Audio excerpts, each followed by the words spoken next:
نحمده ونصلي على رسوله الكريم أشهد أن لا إله إلا الله وأشهد أن محمدا عبده ورسوله. My respected elders, fellow panelists, Sheikh Imran, Assalamu alaikum wa rahmatullahi wa barakatuhu. Also our listeners on the internet, wherever else this goes to. When Allah Ta'ala put Adam alayhi salam and our grandmother Hawa, may Allah Ta'ala be pleased with both of them, on this earth, He told them, you will be going to the earth for a time, and then you will return to this if you listen to the messages that I send to you. What is that time? The time is from Adam alayhi salam to the descent of Isa alayhi salam. Before Isa alayhi salam comes, there will be signs, and this is the signs of the Akhirul Zaman.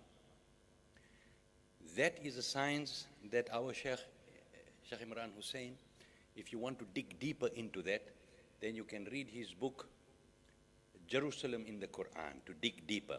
From our point of view, did Nabi Sallallahu Alaihi Wasallam tell us anything that will happen in those times regarding our health? He told us there will be new diseases. He also told us your diseases will come through your stomach.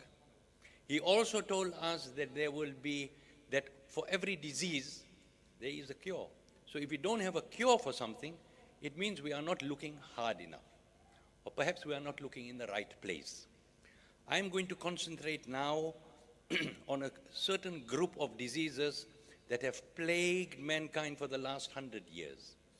These diseases are commonly called chronic non-communicable diseases, and they include diabetes, coronary artery disease, cancer, neurodegenerative diseases. It means that the brain and the nervous system is starting to break down in children, in elders. We call it different names. We call it multiple sclerosis. We call it Alzheimer's disease and that kind of thing, you see. There's also an epidemic of autoimmune diseases. What is this? Autoimmune disease is when the immune system that is supposed to guard and protect you and to heal you is gone haywire, is actually attacking you.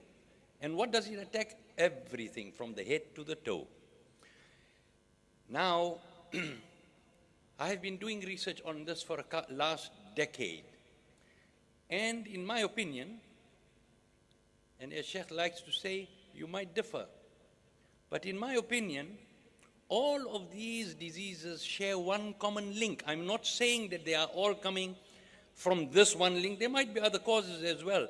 But the major cause that links all of these common diseases that we experience in our families and in our communities and in our country and in the entire world, except where there are communities that stick to their old traditional diets.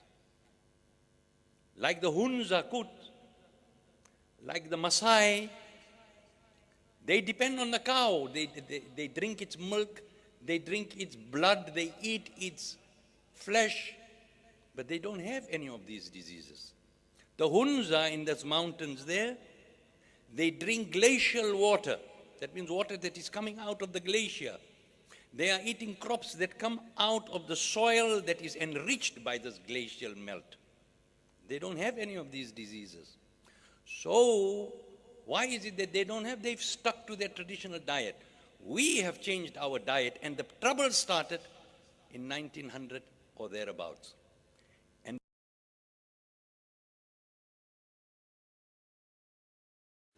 And the common link between all of these diseases is oil. What has happened is, when industrialization occurred, oil was being extracted in a very gentle manner, and the oil was never destroyed. So when you use this oil contains certain things that your body used to make itself. But when industrialization started, they started using presses. That means you want to make more. Time is money, so they put in lots of seeds and they squeezed it, and the oil that came out from there was damaged and destroyed and toxic instead of being nourishing. And that is when the trouble started. So there were very few cases of coronary artery disease before 1900. But the first recorded case It's 1921 in the records of the CDC, Centers for Disease Control in Atlanta. Go and inquire from them. The first recorded case of heart disease then.